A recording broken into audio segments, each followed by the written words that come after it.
আজ আমার আলোচ্য বিষয় দশম শ্রেণীর বাংলা পাঠ্য একটি কবিতা সিন্ধু তীরে। কবিতাটির কবি সৈয়দ আলাওল। চলো তাহলে শুরু করা যাক। প্রথমেই আসি কবি পরিচিতি সম্পর্কে।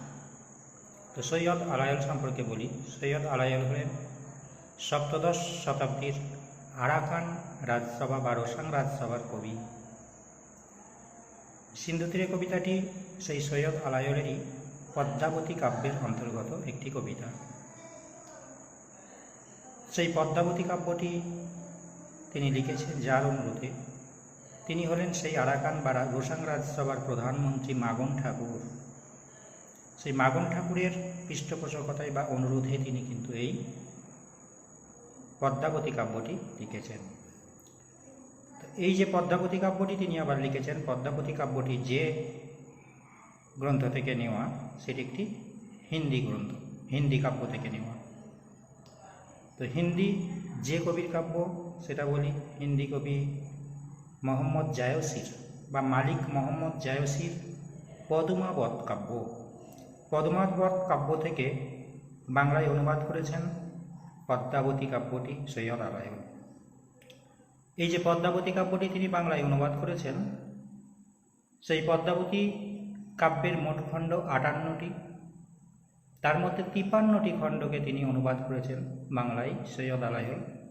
আর 53টি খণ্ডের মধ্যে আবার 35 নম্বর যে খণ্ডটি, সেই খণ্ডটির প্রত্যেকটি খণ্ডের একটি করে নাম আছে। 35 নম্বর খণ্ডের নাম পদ্মা সমুদ্র খণ্ড। তো সেই পদ্মা সমুদ্র খণ্ডের প্রথম ভাগ অংশ, যেটার নাম হচ্ছে সিন্ধু তীরে। তাহলে সিন্ধু তীরে আমরা এলাম কিন্তু অনেক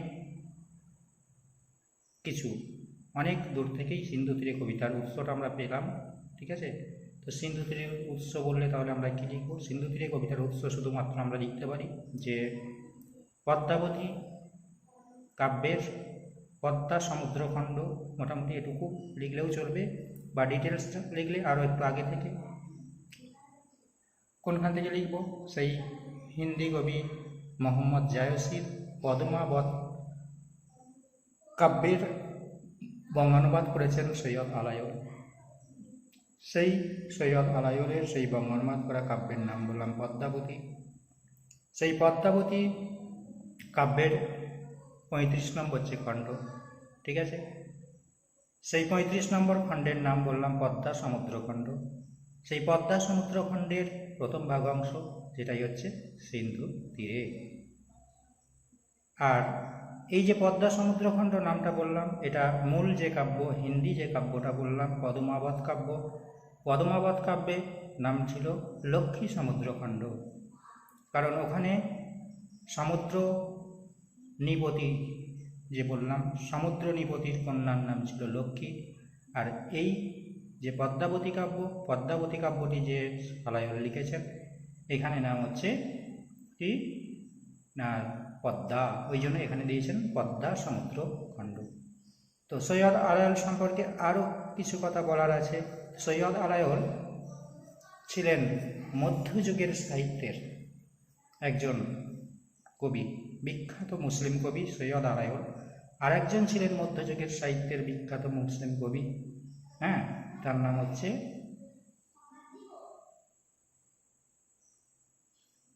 দৌলত কাজী। তো সেই দৌলত কাজী লিখছিলেন একটা গ্রন্থ, যেটা হচ্ছে সতী ময়না ও লোরচন্দ্রানী। এই সতী ময়না ও লোরচন্দ্রানী কাব্যটি লিখতে লিখতে দৌলত কাজী মারা গিয়েছিলেন, মানে কাব্যটি অসম্পূর্ণ থেকে গিয়েছিল। তো সেই অসম্পূর্ণ কাব্যটিকেও সম্পূর্ণ করেছিলেন কিন্তু এই সৈয়দ আলাওল। এছাড়াও সৈয়দ আলাওলের অন্যান্য আরও কিছু গ্রন্থ আমি বলি, যেমন সপ্তপৈকর, তোহপা, দারা সেকেন্দার নামা ইত্যাদি। ঠিক আছে, তো কবি পরিচিতি সম্পর্কে আমি এই কথাগুলি বললাম। তো এবারে আসি এই কবি পরিচিতি বলার পরেই এই যে পদ্মাবতী কাব্যটা যেটা বললাম, পদ্মাবতী কাব্যটার রচনাকালটা একটু জেনে রাখতে হবে, 1651 খ্রিস্টাব্দ। আর মূল যে কাব্য পদ্মাবত, ওটা হচ্ছে 1540 খ্রিস্টাব্দ। ঠিক আছে, তো এরপরে মূল কবিতায় ঢোকার আগে আমাদেরকে একটা পূর্ববৃত্তান্ত জেনে নিতে হবে। পূর্ববৃত্তান্ত না জানলে মূল কবিতাটা বুঝতে অনেকটাই অসুবিধা হবে। তো পূর্ববৃত্তান্তটা কি? পৌরাণিক কাহিনী অনুযায়ী কোনো এক শুক পাখি চিতোর রাজ রত্নসেনকে, চিতোরের রাজা হচ্ছেন রত্নসেন আর সিংহল রাজকন্যার নাম হচ্ছে পদ্মাবতী। সেই চিতোর রাজ রত্নসেনের কাছে একটা খবর নিয়ে আসে এক শুক পাখি। কী খবর?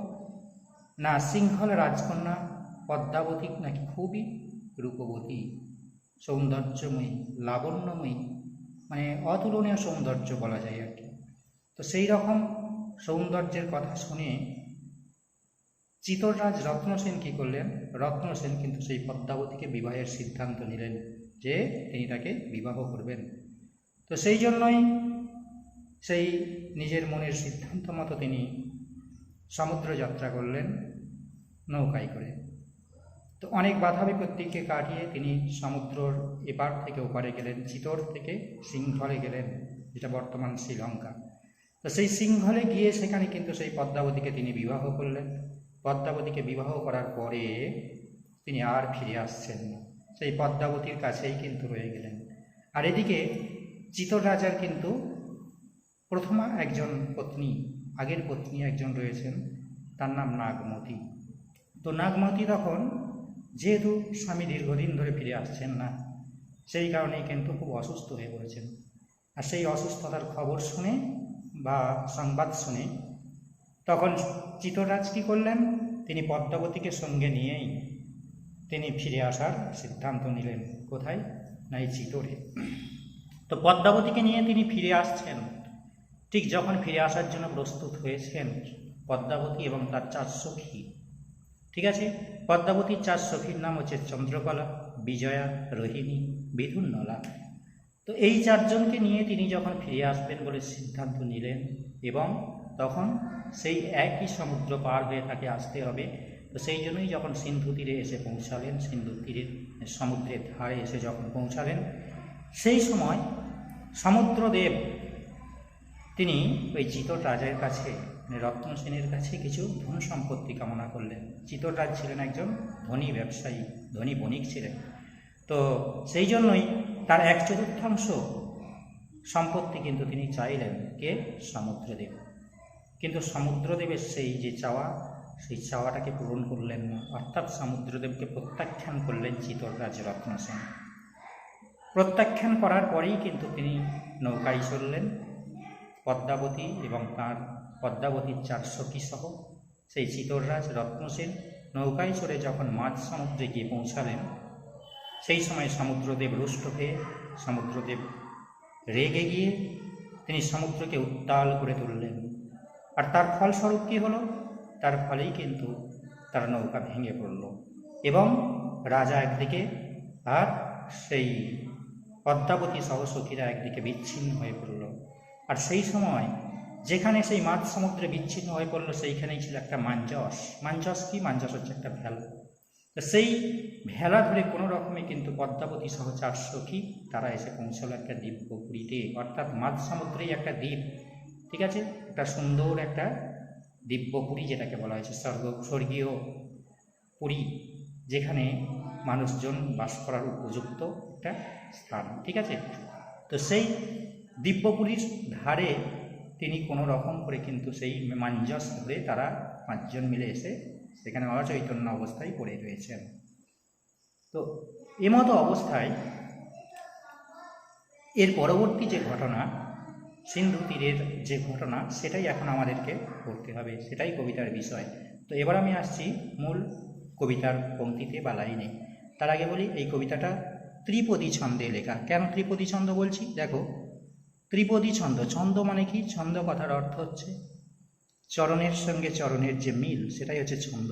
এখানে দেখো, আমরা দেখি অধিকাংশ কবিতায় পরপর প্রথম লাইনের সাথে দ্বিতীয় লাইন, তৃতীয় লাইনের সাথে চতুর্থ লাইনে এই ধরনের একটা মিল আমরা দেখতে পাই। কিন্তু এখানে দেখো ত্রিপদী মানে 3টে পদে মিল।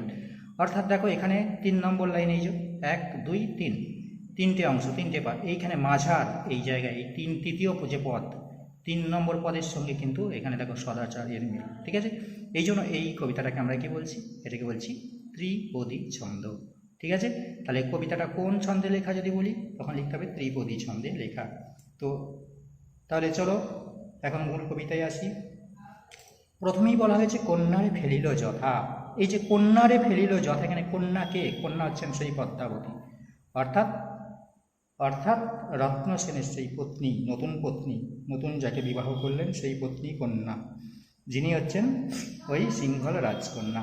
সেই কন্যাকে ফেলিল যথা, বলছে ফেলিল যথা মানে কে ফেললো? ওই যে প্রাকৃতিক দুর্যোগটা এলো, সমুদ্র উত্তাল হয়ে পড়লো, সেই উত্তাল সমুদ্র ফেললো কাকে না? কন্যাকে, অর্থাৎ ওই পদ্মাবতীকে। যথা মানে যেখানে ফেললো, জলের মাঝারে তথা, সেই জলের মাঝারে, জলের মাঝখানে তথা সেখানে, জলের মাঝখানে যেখানে ফেললো সেখানে, তথা মানে কি সেখানে কি ছিল না? দিব্যপুরী সমুদ্র মাঝার, সেখানেই ছিল একটা দিব্যপুরী। দিব্যপুরী জিনিসটা কি? দিব্যপুরী মানে হচ্ছে বললাম যে একটা সমুদ্রের মাঝে একটা দ্বীপ, ঠিক আছে, স্বর্গীয় দ্বীপ, যেটা খুবই সৌন্দর্যময়, সুন্দর, ঠিক আছে, একটা সুন্দর প্রকৃতি ঘেরা একটা সুন্দর দ্বীপ, বা যেখানে মানুষ বাস করার যোগ্য সেই রকম একটা স্থান, সেটাই হচ্ছে দিব্যপুরী সমুদ্র মাঝার। সেই সমুদ্রের মাঝারেই কিন্তু দিব্যপুরীটা ছিল। এবারে দিব্যপুরীর একটু বর্ণনা, দিব্যপুরীটার বৈশিষ্ট্য জানতে হবে আমাদেরকে, যে অতি মনোহর দেশ। তাহলে প্রশ্ন হবে অতি মনোহর দেশ কোনটি? তখন লিখতে হবে দিব্যপুরী। নাহি তথা দুঃখ ক্লেশ, তাহলে কোথায় কি ছিল না, বা দুঃখ ক্লেশ কোথায় ছিল না, তখন লিখতে হবে দিব্যপুরীতে। বা দিব্যপুরীতে কি না থাকার কথা বলা হয়েছে আর কি থাকার কথা বলা হয়েছে, প্রশ্ন হবে। তাহলে দিব্যপুরীতে বলছে নাহি তথা দুঃখ ক্লেশ, সেখানে কোনো, তথা মানে কি সেখানে কোনো দুঃখ কষ্ট ইত্যাদি কোনো কিছু ছিল না সেই দিব্যপুরীর মধ্যে। ছিল কি? ছিল কেবল সত্য ধর্ম সদা সদাচার, সবসময় সত্য ধর্ম, অর্থাৎ সেখানকার মানুষজন সবসময় সত্যের আদর্শে বিশ্বাসী, সত্য ধর্মকে অনুসরণকারী, আর সবসময় সদাচার অর্থাৎ সৎ আচরণ করতেন, ঠিক আছে। এই গেল দিব্যপুরীর একটা বর্ণনা।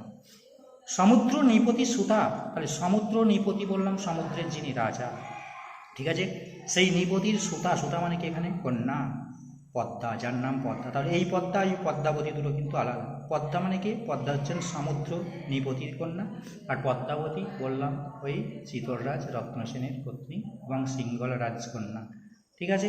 তাহলে সেই পদ্মার নামে গুণযুতা, যিনি গুণযুক্তা, গুণযুক্তা মানে কি এখানে গুণবতী অর্থে, ঠিক আছে। যদি বলে গুণযুতা কে, তখন লিখতে হবে পদ্মা, অর্থাৎ সমুদ্র নৃপতির কন্যা। সিন্ধু তীরে দেখি দিব্যস্থান, সেই সিন্ধু তীরে, সেই সিন্ধু নদীর তীরেই দেখি দিব্যস্থান, সেখানেই পদ্মা কি দেখেন? একটা দিব্যস্থান, সেখানেই কি রয়েছে? একটা দিব্যস্থান রয়েছে। দিব্যস্থান মানে হচ্ছে একটা ওই স্বর্গীয় স্থান। উপরে পর্বত এক, তাহলে দিব্যস্থানের উপরে কি রয়েছে? সেখানে এক পর্বত আছে, যে পর্বতটা হচ্ছে পর্বত, আর সেই পর্বতটার পাশেই রয়েছে কি না? ফল ফুলে অতিরেক, তার পাশে রচিল উদ্যান। কি না? ফল ফুলে ভরা, প্রচুর, অতিরেক মানে কি অতিরিক্ত মাত্রায়, প্রচুর পরিমাণে ফল ফুলে ভরা সেই রকম, তার পাশেই রচিল উদ্যান, তার পাশেই মানে পর্বতটার পাশেই রইল একটা, রচিত হলো বা গড়ে উঠেছিল একটা সুন্দর উদ্যান, মানে একটা সুন্দর বাগান, ঠিক আছে। তাহলে সেই যে দিব্যস্থান বলছি, দিব্যস্থানে কে বাস করতো? দিব্যস্থানেই কিন্তু বলাই আছে, দেখো পরেই বলছি, নানা পুষ্প মনোহর। তাহলে দিব্যস্থানটার যদি বর্ণনা চাই তখন এগুলো লিখতে হবে, নানা পুষ্প মনোহর, অর্থাৎ মনোহর সুন্দর সুন্দর নানান ফুলে ঘেরা বা নানান ফুল দ্বারা বেষ্টিত সেই উদ্যান বনটা, যেটা সুগন্ধি, সুগন্ধি মানে কি? সুশোভন গন্ধ, গন্ধে ভরা, সৌরভতর এবং সুভাষিত, নানা ফল বৃক্ষ সুলক্ষণ, এবং সেখানে শুভ লক্ষণযুক্ত ফল ফুল, তাই তো, নানা ফল এবং গাছে, যে সমস্ত গাছ বা ফল যেগুলো শুভ লক্ষণে বা শুভ কাজে লাগে, সেই রকম ফল ফুল বৃক্ষে ভরা সেই সুন্দর উদ্যান, ঠিক আছে। তাহাতে বিচিত্র টঙ্গী, আর শুধু তার উপরে কি? বিচিত্র বর্ণের একটা টঙ্গী রয়েছে। টঙ্গী জিনিসটা কি? টঙ্গী হচ্ছে একটা প্রাসাদ, অট্টালিকা, সেই অট্টালিকা কিন্তু সেখানে রয়েছে। হেমরত্নে নানারঙ্গী, যে টঙ্গীটা হেমরত্নে, হেমরত্ন কথার অর্থ কি? স্বর্ণরত্ন, ঠিক আছে, স্বর্ণরত্নে নানান রঙ্গী, রঙ্গী মানে কি? মানে সুসজ্জিত, সাজানো অর্থে, রাঙানো অর্থে। তাহলে প্রশ্ন হবে টঙ্গী কিসে সাজানো ছিল, ঠিক আছে, বা কিসে রাঙানো ছিল, তখন লিখতে হবে হেমরত্নে রাঙানো ছিল। বা হেমরত্নে নানা রঙ্গী, এখানে কিসের কথা বলা হয়েছে, বা হেমরত্নে কি রাঙানোর কথা বলা হয়েছে, তার উত্তর দিতে হবে বিচিত্র টঙ্গী। বিচিত্র মানে কি? রং বেরঙের, রামধনু বর্ণের, মানে নানান রঙের আর কি, সেই প্রাসাদ বা অট্টালিকা। তথা কন্যা থাকে সর্বক্ষণ, তথা মানে কি? সেখানেই কন্যা থাকে সর্বক্ষণ, সেই কন্যা সবসময় থাকে। এই যে তথা যথা এইগুলো কেন প্রয়োগ করছি? এগুলো প্রয়োগ করছি তার কারণ এটা হচ্ছে মধ্যযুগের সাহিত্য।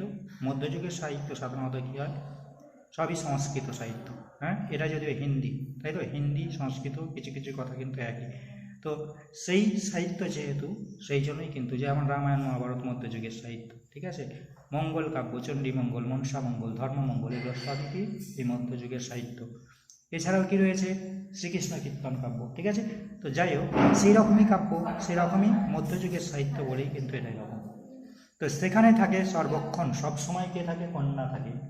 সেখানে সেই কন্যা তাকে কন্যা, তাহলে কে এখানে? কন্যা হচ্ছেন পদ্মা। পদ্মাটাকে সমুদ্র নৃপতির কন্যা হয়েছে। পিতৃপুরে ছিল নিশি, বলছে পিতৃপুরে মানে পিতৃপুর বলতে কোনটা? সেই যে দিব্যস্থানে যেখানে বাস করতো সেটাই হচ্ছে পিতৃপুর। যেখানে পদ্মা থাকতেন, সেখানে থাকেন, বাস করেন, সেটাই হচ্ছে পিতৃপুর। সেই পিতৃপুরে ছিল নিশি। নিশি মানে সারা রাত, কিন্তু সেখানে কাটালো কিভাবে? না নানা সুখে খেলি হাসি, নানা সুখে হেসে খেলে কিন্তু সারা রাতটা সেখানে অতিক্রম হলো। যদি হইল সময় প্রত্যুষ, যখনই প্রত্যুষকাল এলো, মানে যখনই সকাল হলো, প্রভাত হলো, সেই সময় কি করলেন? না সখীগণ করি সঙ্গে, অর্থাৎ এখানে পদ্মা তার সখীদেরকে সঙ্গে নিয়ে, পদ্মা কিন্তু ওই যে 4 সখীর কথা বললাম আমি, ওটা পদ্মাবতীর সখী। এখানে পদ্মা তার সখীদেরকে সঙ্গে নিয়ে আসিতে উদ্যানে রঙ্গে, ওই উদ্যানে রঙ্গে মানে একটু আনন্দে মেতে থাকতে সেই উদ্যানে এসে উপস্থিত হল। সিন্ধু তীরে রয়েছে মাঞ্জস, সেখানে এসে কি দেখলো? না সেই সিন্ধুর তীরে একটা মাঞ্জস দেখতে পেলো। মাঞ্জস মানে কি? একটা ভেলা, ভেলা দেখতে পেলো। তো যখনই সেই সিন্ধুর তীরে, সিন্ধু অর্থাৎ সাগরের তীরে, সমুদ্রের তীরে যখন মাঞ্জসটা দেখতে পেল, সেই সময় মনেতে কৌতুকবাসী, মনের একটা কৌতুক জেগে উঠল। কৌতুক মানে কি? একটা আগ্রহ, যে কি ব্যাপার এখানে, কেন এই মাঞ্জস পড়ে রয়েছে, কেন, নিশ্চয়ই কিছু ব্যাপার আছে এরকম। হ্যাঁ, সেই বিষয়ে জানার কিন্তু একটা আগ্রহ, কৌতুক জেগে উঠল মনে। তুরিত গমনে আসি, আর তখনই যখনই মনে কৌতুক জাগলো, তখন তুরিত দ্রুত গমনে আসি, দ্রুত ছুটে সেখানে গেল, ঠিক আছে, সেই মাঞ্জসটার ব্যাপারে জানার জন্য। গিয়ে কি দেখলো? না দেখে চারি সখী চারি ভীত। সেখানে গিয়ে দেখলো যে 4 জন সখী চারি ভীত। এই 4 সখী কে কে? আগেই বললাম, চন্দ্রকলা, বিজয়া, রোহিণী, বিধুনলা, যারা হচ্ছে ওই পদ্মাবতীর 4 সখী। হ্যাঁ, চারি ভীত মানে সেখানে চতুর্দিকে তারা ছড়িয়ে রয়েছে। মধ্যেতে যে কন্যাখানি, আর মাঝখানে যে কন্যা রয়েছেন, 4 দিকে 4 জন রয়েছেন ভেলাটার, আর মাঝখানে রয়েছে কে? মাঝখানে ওই পদ্মাবতী, ঠিক আছে। রূপে অতি রম্ভাজিনী, তাহলে কার কথা বলা হচ্ছে? অতি রম্ভা। রম্ভা কেন বলা হচ্ছে রম্ভাকে? রম্ভা হচ্ছেন স্বর্গের অপ্সরা, খুবই সুন্দরী, ঠিক আছে। তো সেই রকমই রূপ সৌন্দর্যময়ী এই পদ্মাবতী, যার জন্যই বলা হচ্ছে রূপে অতি রম্ভাজিনী, নিপতিতা চেতন রহিত। যিনি নিপতিতা হয়ে আছেন, সেখানে পড়ে রয়েছেন চেতন রহিত হয়ে। চেতন রহিত মানে কি? চেতন শূন্য হয়ে, অর্থাৎ জ্ঞানকে হারিয়ে, ঠিক আছে। জ্ঞান হারিয়ে বা জ্ঞান শূন্য হয়ে, এক কথায় অজ্ঞান হয়ে কিন্তু সেখানে এই 5 জন পড়ে রয়েছে। পদ্মাবতী এবং তার 4 সখী সহ মোট 5 জন সেই সমুদ্রের তীরে মাঞ্জসকে ঘিরে, মাঞ্জসের চারিদিকে 4 জন, আর মাঝখানে 1 জন সেখানে পড়ে রয়েছে বা পতিত রয়েছেন, ঠিক আছে। আসছি পরের ভিডিওতে বাকি অংশ। আবার বলি, যদি বিন্দুমাত্রও ভালো লেগে থাকে বা কারো উপকারে লেগে থাকে, তাহলে সাবস্ক্রাইব করবে চ্যানেলটি, এইটুকুই অনুরোধ।